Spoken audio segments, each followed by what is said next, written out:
Ever since the live-action Cinderella movie came out, I've been obsessed with this dress. And I think that I can safely say that I'm not the only one. I wanted to make it for years. And 2 months ago, I finally started. So here is my version of the petticoats. Here's also a comparison with the original. So now I made the petticoat. That's like the layer of the skirt that has all these frills or flounces. I love it. Like, I never want to take this thing off again, ever. Here's also a view of my skirt, so you can enjoy the effect. The petticoat took me around 2 full months to make, and in this video I want to show you that journey, so thank you for watching. I started by making the pattern for the frills. The frills are actually flounces, and the pattern really reminds me of the shelf of a snail. This clip was too long for all that I wanted to say, so I asked ChatGPT to write me a snail joke, and here it is. What do you call a snail on a ship? A snailer. Yeah, that was a very bad joke. I'm going to cry underneath this fabric.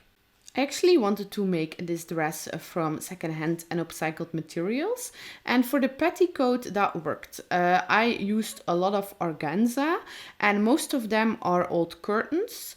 There's also some organza that used to hang at a church, what I think is pretty cool. I will show that to you later. But for these clips, they are mostly organza curtains that I bought in a thrift store or on the online thrifting app Vinted.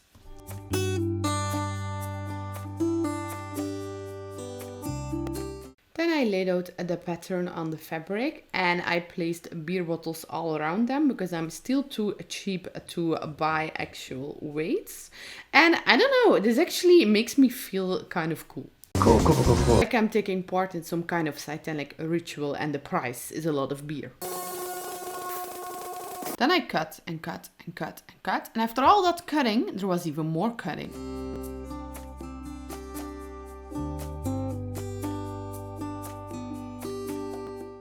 After all of that cutting, I ended up with around 40 flounces, but they were all separate pieces and I needed them to be one big piece, so I pinned and sewn them all together.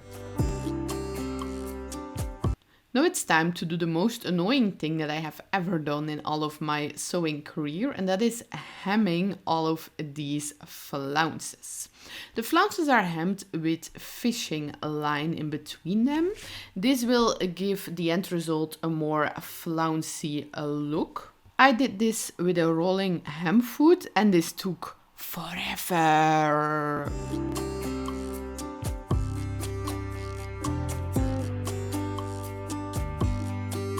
And then I was done, and naive little me had a lot of flounces in her hand and hoped that this would be enough for the entire petticoat. Spoiler alert, it wasn't.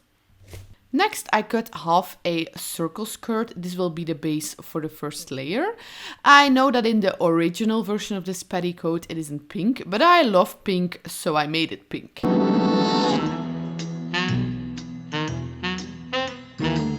Then I zigzag stitched all around the project to protect it, and I also added a waistband, in pink of course.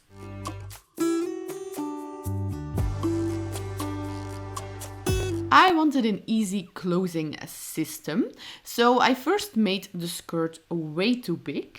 Then I added 2 buttonholes to the waistband before I attached it to the skirt.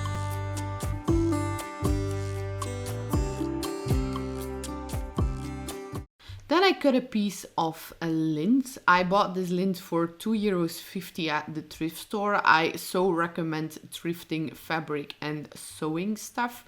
It saves you a lot of money. Anyway, then I threaded this piece of lint through the waistband and now I can pull it as tight as I want. So once the skirt and the waistband were finished, I did the most fun part of all, and that is adding the flounces. I added 2 layers of flounces to the base layer of the first layer.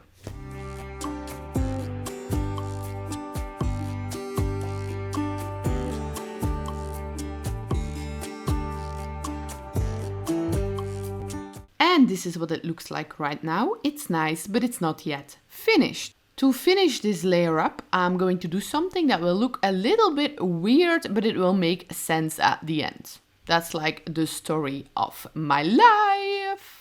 So I'm going to cut two rectangles that are 1.5 times bigger than my skirt. Then I sewn these two rectangles on top. If you have a piece that's big enough, you can also just cut one and fold it in half. Once this was done, I added 2 layers of flounces on each side of the rectangle.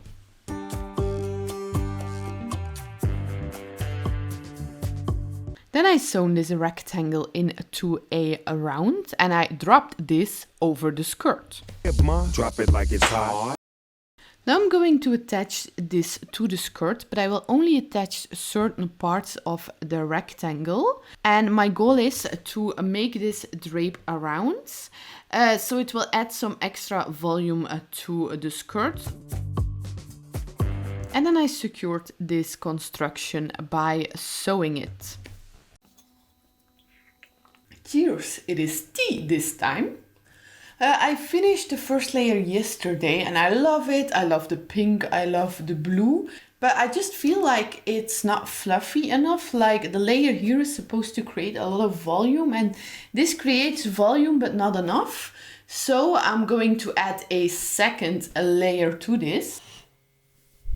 It magically fell out of the air. Oh, I wish that money would do that too.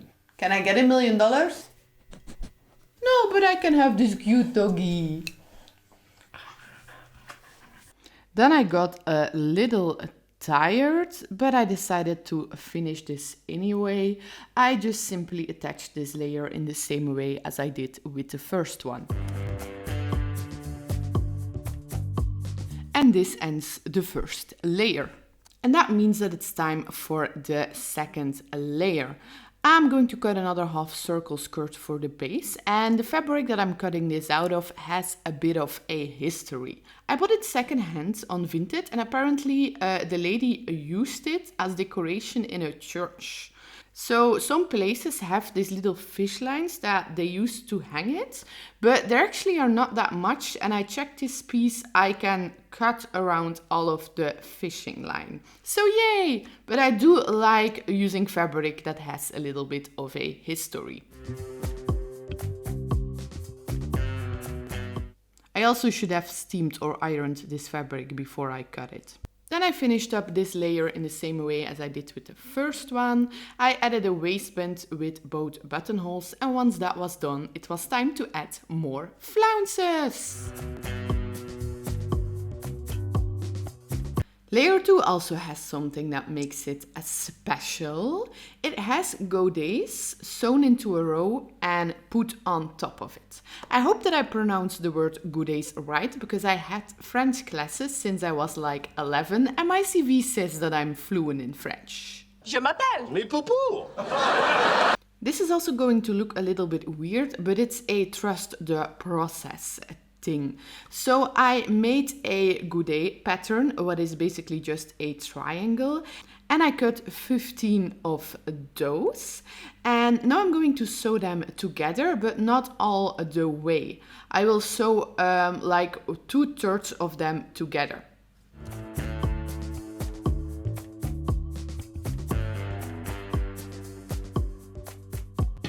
Then something happened in Belgium that only happens once in a blue moon. The sun came out. So I put me and Bertha outside so we could enjoy it. And then I attached this row of godets to the second layer. And I also invited a good glass of gin tonic to join us with the process.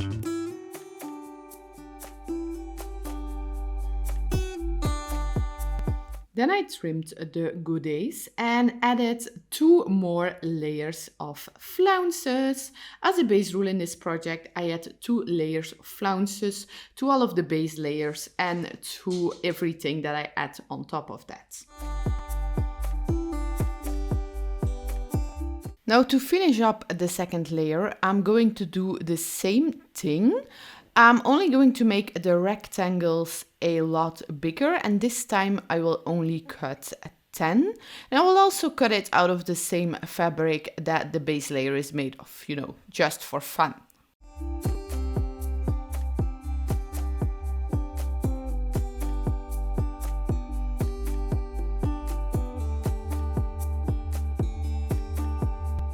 And then I realized that I run out of flounces, so I had to make some new ones. This time I made them out of shiny organza. The other ones are also made out of organza, but the normal kind, this is more of a shiny kind. Most of these are also made out of old curtains or some other fabric that I found in thrift stores or bought on Vinted. And yes, there is also pink.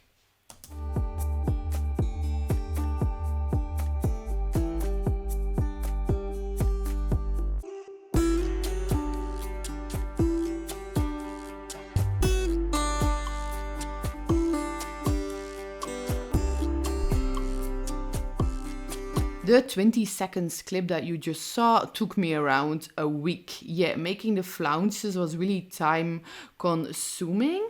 But a week later I was able to attach the flounces to the second layer. And this finishes the second layer. The second layer is also my favorite layer.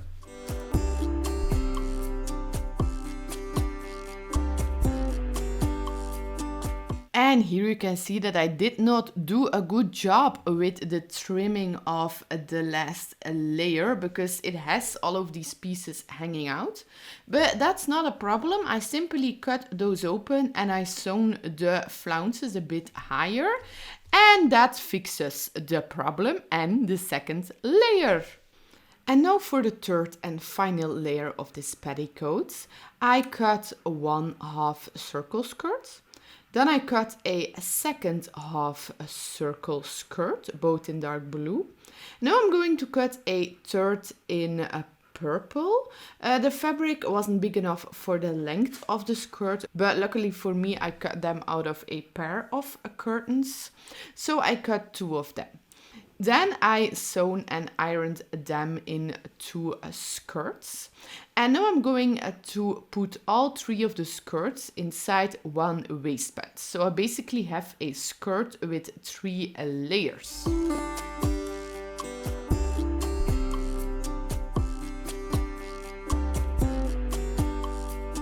Now I think that it's quite obvious what I'm going to do next. To finish off the last layer, I'm going to add more flounces. I sewn 2 layers of flounces to every skirt, so that makes a total of 6 flounces. 4 minus 1, that's 3, quick maths.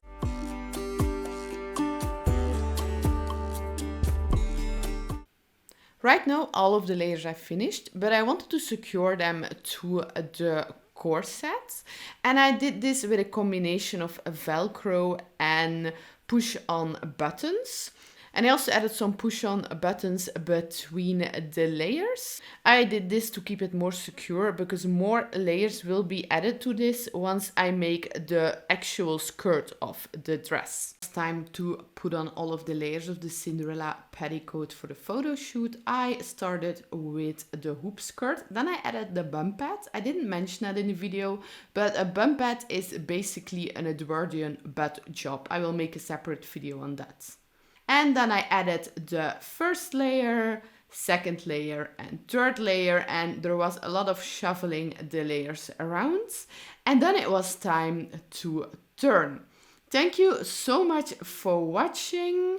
I don't know when I will be able to continue the project. I think that it will be somewhere at the end of July because I'm really busy the coming months. But thank you so much for watching. Let me know what you think of the petticoat down below. Did you love the live action movie? What's your favorite Disney movie? Let me know. Thank you so much for watching. Bye!